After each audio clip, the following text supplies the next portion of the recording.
We spent at Erie Point. That was good. Remember, Scoob, Fred was driving and we pulled into the Erie Point General Store to get some Scooby snacks. And we met that freaky old woman, Hilda Trauberg. She said that the lake at Erie Point had a dark secret. And when Velma asked what the secret was, she said that the lake monster of Erie Point was going to return and that we should get out of there. Right? You had the right idea, Scoobs. That's when we should have left. Then Fred offered to help, but Hilda just kept shouting, "Get out while you still can!" That's when I said, "It's like time to go." But the gang wanted to check it out. So off we went to the lake, but the place was deserted. There wasn't a Scooby snack to be found anywhere. Scooby snack. We all split up to see what we could find, but the only one of us who found anything interesting was Velma. She was poking around the shore of the lake when all of a sudden a bright light appeared in the distance.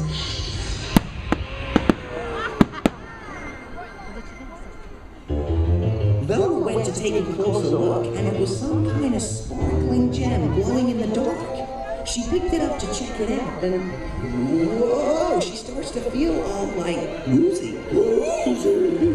Velma called for help, and we all started running back, which is when it happened. Crazy sounds and gloomy lights surrounded us. It was wild.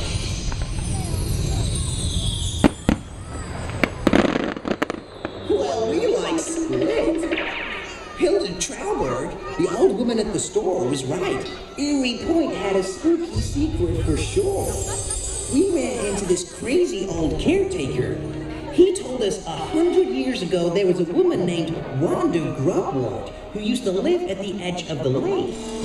She claimed that the lake was hers and warned everyone that she would bring a terrible curse on those who didn't leave. Wanda Grubwort stormed the village and raised this crazy-looking stick high over her head. "Be gone! You must flee this place forever, or I will use my mystical moonstone staff to summon a terrible beast from the lake who will devour you all for lunch." We needed more answers, so we searched some old buildings at the shore of the lake for more clues. Then all of a sudden there was a terrible roar and the sky erupted in fire. Like we all ran for cover. But then we noticed a mysterious figure poking around the lake where the monster had appeared. It was wearing a cloak with a hood and a big purple streak down the back. When the noise died down and it was over, both the lake monster and the mystery person had vanished.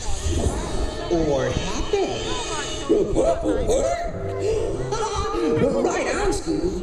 There was a trail of purple paint that led us to a boathouse where we found an old newspaper.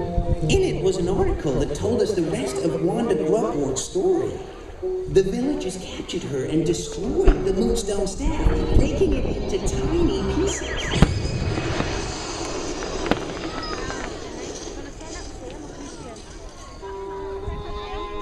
That's when we figured out that the glowing gems we saw were pieces of the moonstone staff. And that's what the lake monster was looking for.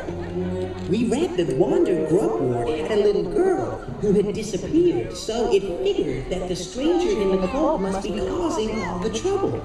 We figured we'd go back to the general store and talk to that old woman again to find out more. What was her name again? Right on, Scoobs. Hilda Trauberg. And that's when it hit us. Trauberg is Grubwort spelled backwards. The mystery was unraveling and the race was on. We took off for Hilda Trauberg, but in the rush, we kind of lost Velma. That's when we saw the cloaked figure in Hilda's store. "Hold it right there, stranger," we shouted. Then I grabbed her. Yeah, you're right, Scoob. It was Fred. Anyway, we took off her hood. It was Velma. The moonstone she had found hypnotized her, made her go all freaky and turned her against us. Velma had stuck all the pieces of the Moonstone staff back together and then used it to summon the lake monster. Then it dawned on me to just talk to Velma to see if I could break her out of the spell she was under. I reminded her that I was her old buddy, old pal Shaggy, and talked about all the Scooby snacks we gave her. She gave us? Yeah, she gave us. Then I told her she would always be a member of the Mystery Inc. gang, even if she was a bit green and, like, weird. What happened then? Like it worked.